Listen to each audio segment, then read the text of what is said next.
How's it going, people from the tube? Today I'll be doing a small review video on these products, rust paint products and products for removing rust for paint.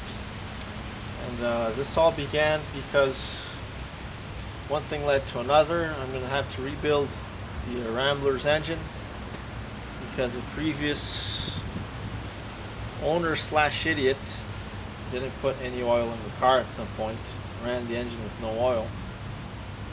So since I got the engine out, I also took the opportunity to weld in some holes that were on the engine bay, and I also wanted to paint the whole engine bay, make it look really nice and rust proof. I also wanted to paint the engine. Now, it's, to be honest with you, there's so many paints and products out there that it makes, at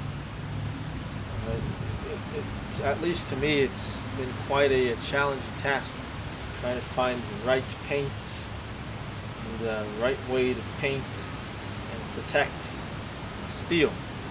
I'm not usually too concerned with aluminum, so if you're looking for aluminum products, aluminum paints, this video won't be about that.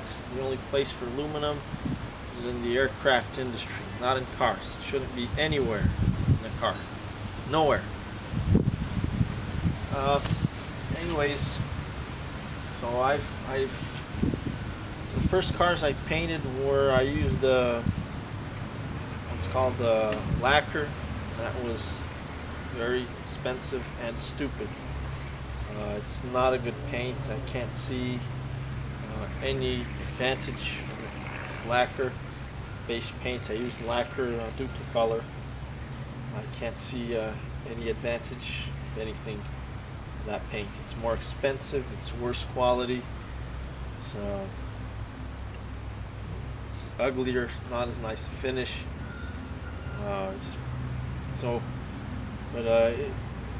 It turns into a bit of a nightmare. You think, okay, I'm just going to paint this, and it's not so simple.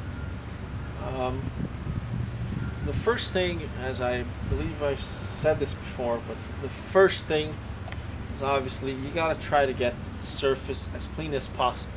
I know some products say, oh, you can just paint directly over rust, but it can't be better than painting over a clean material. Obviously, you can't always clean it 100%.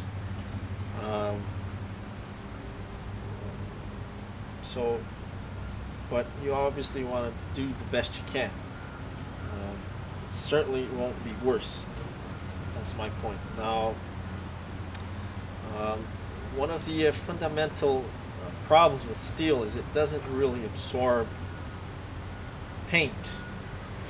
If you ever painted wood with a stain, ever stained wood, throw some stain on it and you can see immediately wood fibers, it's porous, it sucks the stain.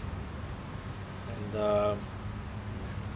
the interesting thing is, the smoother the surface is, the less it will absorb. If you take a piece of wood and you polish it, you start with the 40 grit sandpaper, 60, 80, and 100, 120, 240, and you go all the way up to 3000.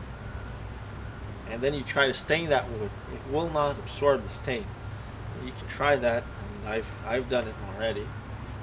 So the trick is, you gotta sand the wood up to maybe 60 or 80 grit sandpaper. Then you stain it. You let it dry, and then you apply the fine grit sandpaper. And with cars, it's the same thing. Body filler will not absorb the paint well, or even the primer will not absorb the paint really well, won't stick to it if it's too smooth. So it's not just about the sanding, you gotta think about the order in which you're sanding stuff. So that's even before we even get to paints. Now, the issue with painting an engine is it's a cast iron engine. So it's not just steel. It's not just plain steel. Right? and it's going through various heat cycles. It's heating up and it's contracting. Now, paint is not flexible.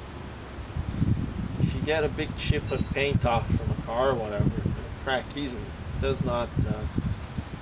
It's not flexible. So what happens is, as it heats up, it expands, and then when it cools down again, it cracks. So you gotta get a good sort of paint for that.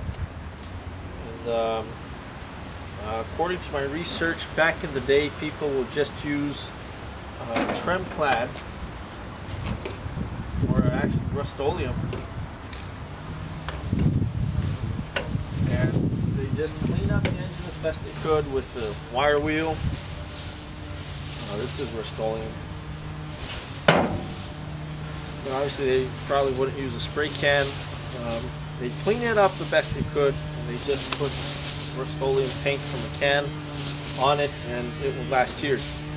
According to all the research that I've done, it doesn't work. Paint has changed over time, and that's not, you can't just do that now. Obviously you got it, some paints don't need primers, some do, so it turns into a bit of a problem figuring out which paint to use, and obviously some are really expensive. I actually used engine enamel before, and it did not work. Some of them required the engine to be baked, which makes things pretty much impossible. A small paint job becomes a major issue. You gotta take the engine off of the car. And that becomes a bit of a problem.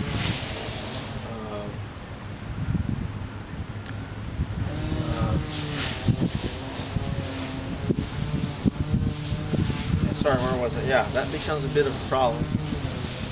And there's one thing I noticed is that there are basically three different types of paint, and that's the finish. You have the lacquer paints, which are thinner than water, and so you'd have to get a decent paint job. You got to give it maybe 15-20 coats. Then you have enamels, which are thicker, a little bit harder to apply in some ways, and they take longer to dry, but they're thicker, and you already get a nice finish. And you can have them in single stage, and you can have them in a two-stage, which means you usually get just a paint, and it's kind of dull, and then you put a transparent clear coat on it. You cannot really mix them. Mixing paints is always a bad idea. Now, one thing I'd like to say is, I always like to stay away from paint cans. Right? They're really expensive. I've seen people seen a couple YouTube videos. I haven't watched them. I just sort of glanced at them. People paint a whole car with spray cans. I don't know why you do that.